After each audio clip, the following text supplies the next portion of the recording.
और जिनको क्लू लग रहा है नो यस कर रहे हैं वो भी सुनो। आपने बचपन से एक डायग्राम देखी है आपकी बुक में, साइंस की बुक में, क्योंकि पहले तो बॉटनी जूलॉजी नहीं था, ठीक है। उसके अंदर एक जगह पे सन है, सन से लाइट आ रही है तो प्लांट उग रहा है, प्लांट के ऊपर कैटरपिलर है, वो कैटर छोटे बर्ड ने खाया, छोटे बर्ड को बड़े बर्ड ने, एक्सेट्रा एक्सेट्रा। तो फूड चेन वाली डायग्राम थी। और हमने देखा था अगर एक ट्रॉपिक लेवल से दूसरे ट्रॉपिक लेवल पे अगर एनर्जी ट्रांसफर होगी तो some amount of energy is liberated in the form of heat energy. Yes और नो? तो फिर एक क्वेश्चन पूछ रहा हूं, ध्यान से सुनो।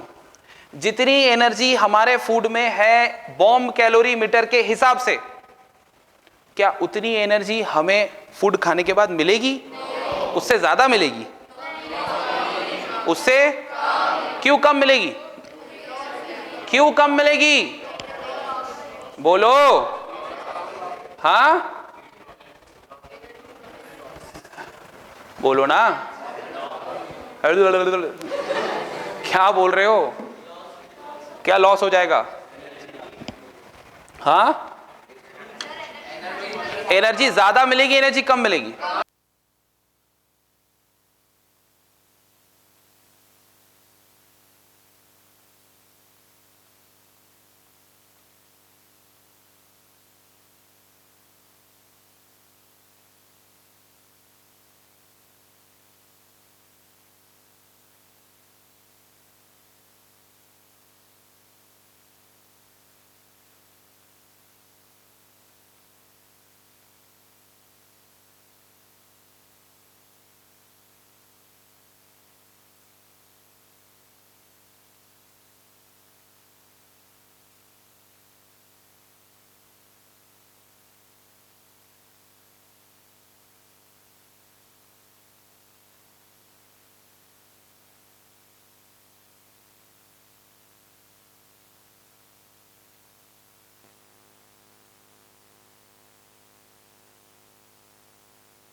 आवाज आ रही है तुम्हें?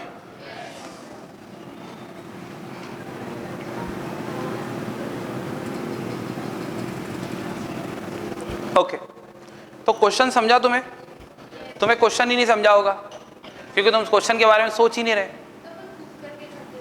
हाँ बोलो। हाँ नहीं, वो रीजन एकदम करेक्ट है कि कुछ अमाउंट ऑफ एनर्जी लिबरेट हो जाती है हीट एनर्जी के फॉर्म में whenever there is a transfer of energy from one trophic level to another trophic level. Simple, समझा? तो एक बात बताओ, मान लो बॉम्ब कैलोरीमीटर में आपने चेक किया तो कार्बोहाइड्रेट है, प्रोटीन है और फैट्स है, ठीक है। अगर ये चेक किया तो इसके अंदर टोटल एनर्जी कितनी होगी?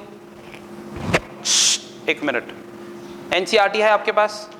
एनसीईआरटी के अंदर वो टेबल दिया है, फिर लिखा है नीचे उसके अंदर नॉट फॉर इवैल्यूएशन, है ना, बोल रहा है कैलकुलेशन के लिए नहीं है, बस ऐसी ही है। उसके अंदर देखो लास्ट सेकंड लाइन के अंदर दिखा होगा, देखो जरा बताना। 4.1 कितना है?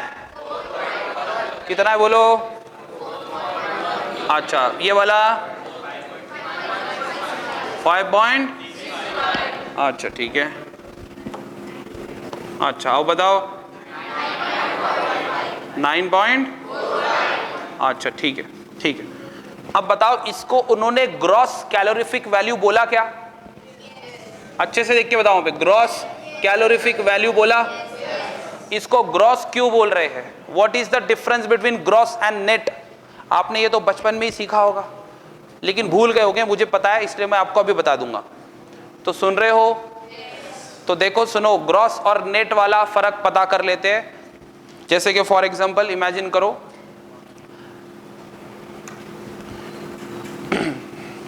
आप घर पे गए, घर पे जाने के बाद मम्मी ने आपको 50 रुपए दिए। कितने रुपए?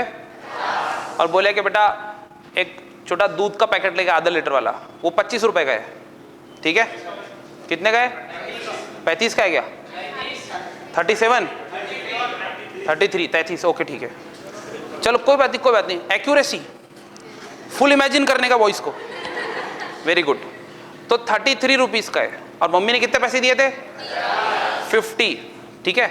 50 रुपीज दिए, बोले कि आधा लीटर का दूध का पैकेट लेके आओ जो कि 33 रुपीज का है, ठीक है? अब आप लोग गए और लेके आ गए। अब ये बताओ इसमें ग्रॉस अमाउंट कितना था?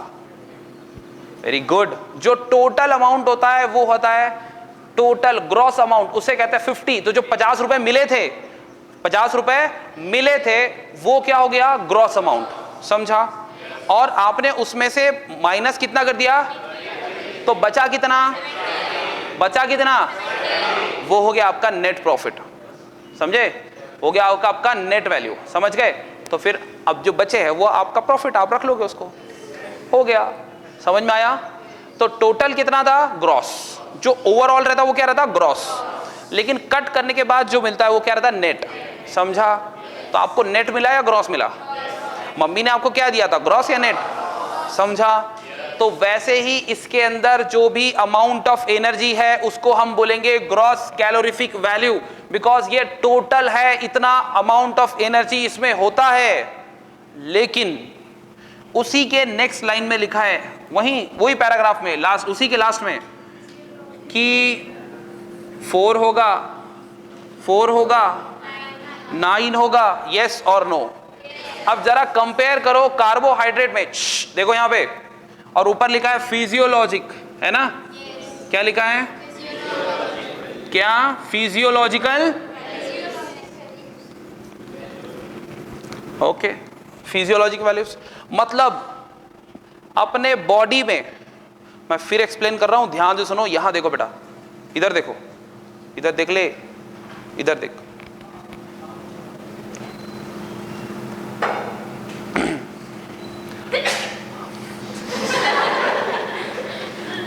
कोई बात नहीं, एक बार फिर से बोलता हूं, मैं फिर यहां पे एक्सप्लेन कर रहा हूं, यहां देखो, ठीक है? तो जो ग्रॉस कैलोरीफिक वैल्यू है, जो ग्रॉस था, ये टोटल एनर्जी था, टोटल एनर्जी। एक्चुअली इतना एनर्जी तो हमें मिलता ही नहीं। हमें कितना मिल रहा है? 4। यहां पे कितना था? यहां कितना था? यहां कितना मिला? तो प्रॉब्लम क्या है? यहां से एक चीज समझ में आई ना, कि हमें टोटल मिलता क्या? ग्रॉस मिलता क्या? मतलब एक्चुअल में फूड में है एनर्जी थोड़ी सी ज्यादा, लेकिन हमारी जो वैल्यू है, अगर हम वही फूड अगर हम खाए तो हमें कम मिलता है। एग्जाम्पल, अगर हमने प्रोटीन खाया 1 ग्राम, उसके अंदर एनर्जी कितनी है? एनर्जी कितनी है? लेकिन अगर यही, सुनो, अगर हमने 1 ग्राम प्रोटीन लिया उसको, ठीक है, 1 ग्राम प्रोटीन लिया, अब 1 ग्राम प्रोटीन हम खाने वाले, 1 ग्राम प्रोटीन हम बॉम्ब कैलोरीमीटर में डालेंगे, तो वहां पे डालने के बाद एनर्जी कितनी मिली? इतनी। अब हमें लग रहा है कि हमें भी इतनी एनर्जी मिलेगी, तो फिर हमने 1 ग्राम प्रोटीन खा लिया। 1 ग्राम प्रोटीन खाने के बाद हमें तो सिर्फ इतनी मिली, समझा? पक्का? तो आपको ये वैल्यू याद रखनी है, ये 449। बहुत डिफिकल्ट है ना? Very good. कार्बोहाइड्रेट में कितनी होती है? Protein, fat. तो बताओ सबसे ज्यादा हाईएस्ट सोर्स ऑफ एनर्जी कौन सा है? Fat is the highest source of energy, समझा? पक्का? तो हमारा सबसे ज्यादा सोर्स ऑफ एनर्जी कौन सा है? पक्का? एवरीवन?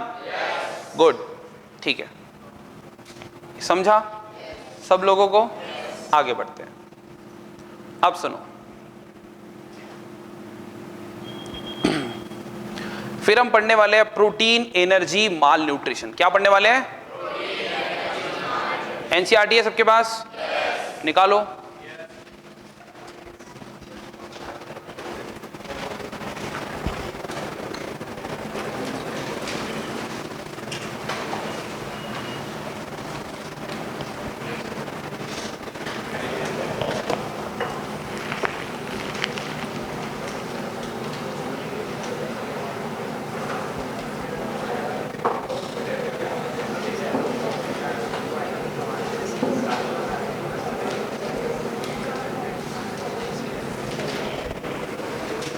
निकाले, उसके अंदर निकालो PEM, निकाला, प्रोटीन एनर्जी माल न्यूट्रिशन। ठीक है, देखो पहले एक टाइम पे दूरदर्शन पे ऐड आती थी,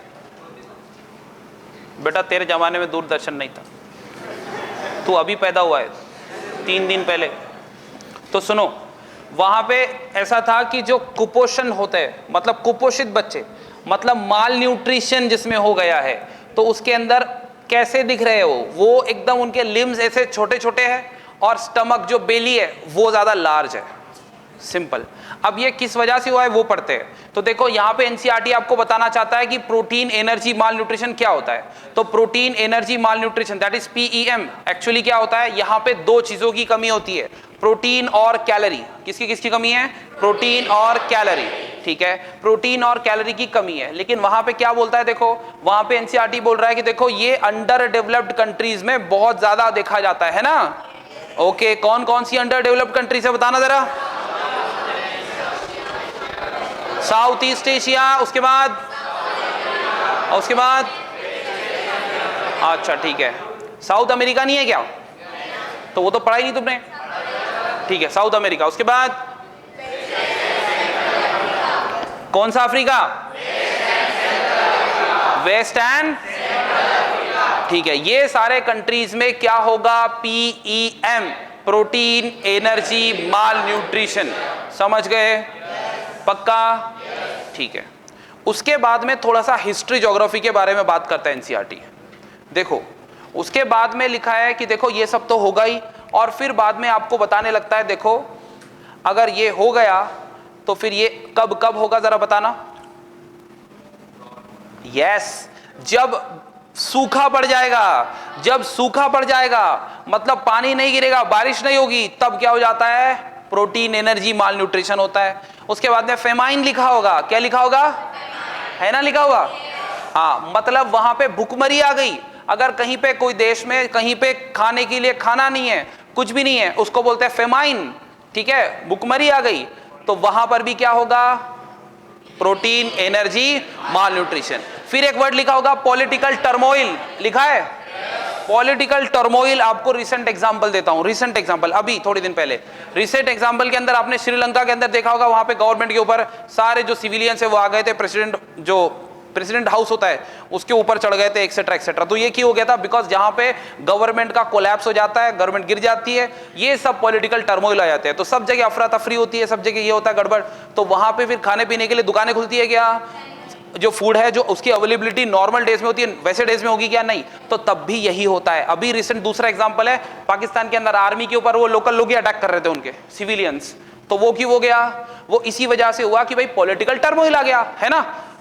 समझ में आ रहा है क्या? तो ये रीसेंट एग्जांपल है पॉलिटिकल टर्मोइल्स के, जिसकी वजह से वहां पर भुखमरी फैल गई। समझे? पक्का? तो फिर वहां पे क्या हुआ होगा?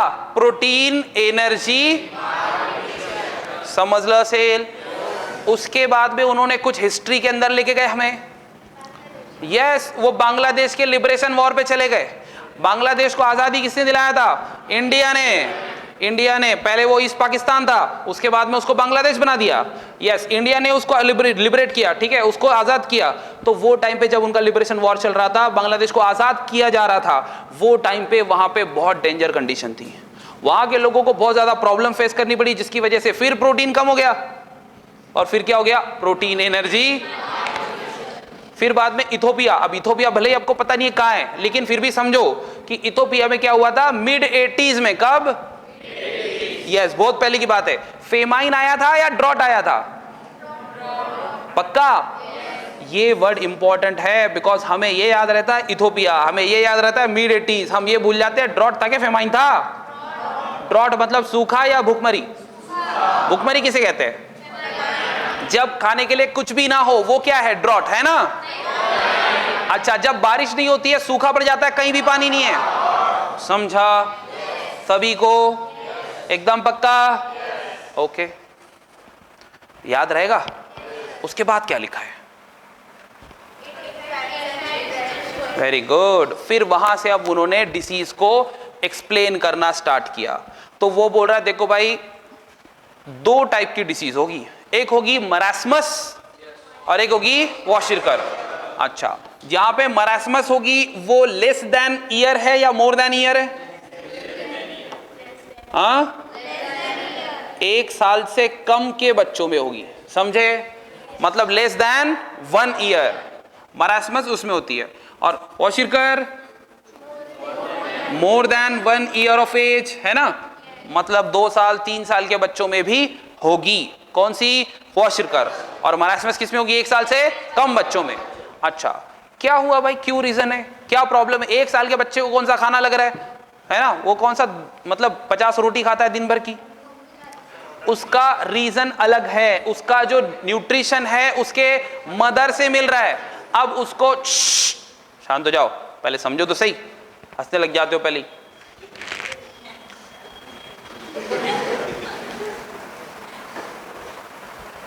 अरे जिंदा नहीं रहने को डर नहीं लगता? सर यार तुम लोग, मैं डराने की कोशिश कर रहा हूं, ठीक है कोई बात नहीं। इधर देख ले बेटा, 2 डिसीज पढ़ रहे हैं हम। कितनी डिसीज? 2। एक है मरासमस जो 1 साल से कम, एक है क्वाशिरकर जो 1 साल से, समझा? अब ये क्यों हो गई? बिकॉज इनके अंदर प्रोटीन और कैलोरी की कमी हो गई। तो सुनो, मरासमस में प्रोटीन की भी कमी है प्लस कैलोरीज की भी कमी है, समझा? लेकिन यहां पर सिर्फ ओनली प्रोटीन, सिर्फ किसकी कमी है? सिर्फ प्रोटीन की कमी है, कैलोरी यहां पर है, इतना समझा? पक्का? यस, ये सब कम है, प्रोटीन और कैलोरी दोनों भी कम है, डिफिशिएंट है। अच्छा, अब आप सोच रहे होगे 1 साल का बच्चा है, वो कितना ही खाता होगा? खाता नहीं, वो एक्चुअली मिल्क के ऊपर डिपेंडेंट है, उसके मदर के ऊपर, ठीक है? तो मदर के ऊपर डिपेंडेंट रहता है उसके डाइट के लिए। तो लेकिन होता यह है कि अगर किसी बच्चे में, 1 साल से कम बच्चे में अगर मरासमस हो गया है तो उसमें 2 चीजों की कमी है। कौन कौन सा? Protein and okay. 1 साल से कम बच्चे, 1 साल से कम एज वाले बच्चों में अगर ये 2 चीजों की कमी आ गई, कौन कौन सी? प्रोटीन एंड, तो उसको कौन सी डिसीज होती है? मरासमस। अब प्रॉब्लम यह है, उसको ऐसे कैसे हो गया? उसको खाना क्यों नहीं मिला? उसको प्रोटीन और कैलोरी क्यों नहीं मिली? Because mother milk is replaced too early, या TOO टू अर्ली? यस, ये बोल रहा है मदर का मिल्क रिप्लेस कर दिया गया बहुत जल्दी एक ऐसे डाइट से, बहुत ही पुअर था प्रोटीन में भी और कैलोरी में भी। मतलब छोटा सा बच्चा है, मान लो 6 महीने का बच्चा है, 7-8 महीने का बच्चा है ना? ऐसे बच्चे के अंदर उनको मदर का मिल्क मिलना चाहिए थे। अब मदर का मिल्क मिलना चाहिए था लेकिन मदर का मिल्क नहीं मिल रहा है। उसके अलावा जो सप्लीमेंट मिल रहा है उसमें भी प्रोटीन कम और कैलोरी कम, तो कैसे चलेगा? तो इसीलिए वो बच्चे में क्या कमी हो गई? 2 चीजों की, प्रोटीन की और, समझा? सभी को समझा?